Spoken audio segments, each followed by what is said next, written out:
नमस्कार सांगमाने जय जगन्नाथ मोर fast daily blog को आपण मानक स्वागत। आज बस मो मॉर्निंग रु आफ्टरनून जाए जस्ट कुकिंग वीडियो को शूट करी तो सहीटा को ही सेयार करुँची। एबे आज यूजुअल मु सबुदिन भाई गाधे पाधे रोषेई को पलि आसती ब्रेकफास्ट बनवाई।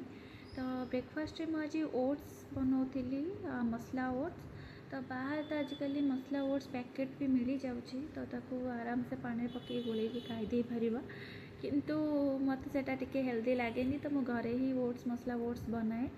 तो से मुझे गाजर और प्याज को पूरा चपर चॉप कर देची ताको टिके फ्राए कला परे बस मित्र किसी भी मसला यूज करेनी बस मैगी मसला टिके यूज करेंगे तो बहुत ही टेस्ट आर भल लगे।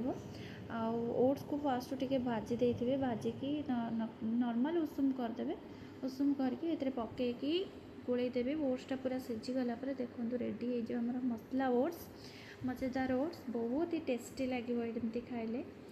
तापरे तो सबुदिन भाया आमर भात डाली रोषे तो हुए।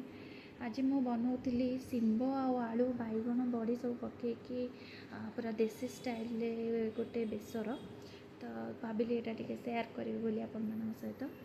तो मु प्रथम एमती जीरा और लंका को टिके कड़ाई फुटे देकी से पियाज चॉप कर पकई देती।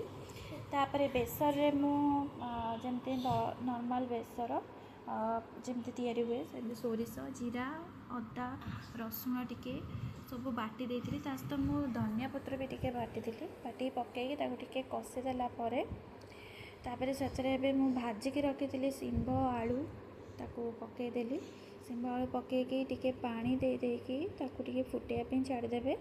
तापर आपण बैगण से पकईदेवे बैगण तो लास्ट को ही पड़े लास्ट को पकई टिके भलसे बैगण को फुटेकी सीझापी छाड़देवे।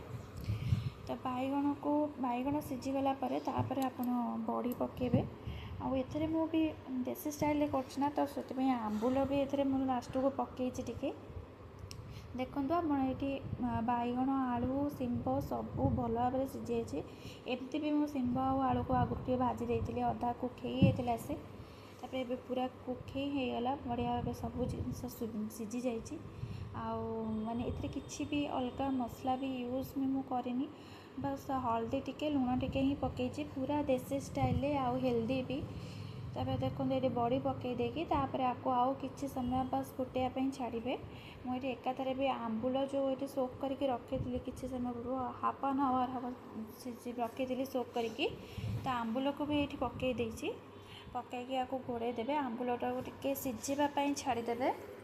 आंबुलटी देखो ये भल भाव पूरा सीझी जाइए आमर तरकार बढ़िया भाव बास्ना आसूची बहुत ही टेस्टी एटा लगे गरम भात सहित खावाई। लास्ट को आउ टिके धनिया पत्र चॉप करके रखी पकईदेली आप चाहे भी लास्ट को गरम मसला पकई पारे किंतु मुझे आउ कि गरम मसला किसी भी आउ यूज भी करनी तो आम घर एमती भी बहुत कम तेल मसला यूज हुए तो से पूरा कम तेल मसला केमती रोषे हो पार से ट्राए करे सब देखो आज थाली टेस्टी।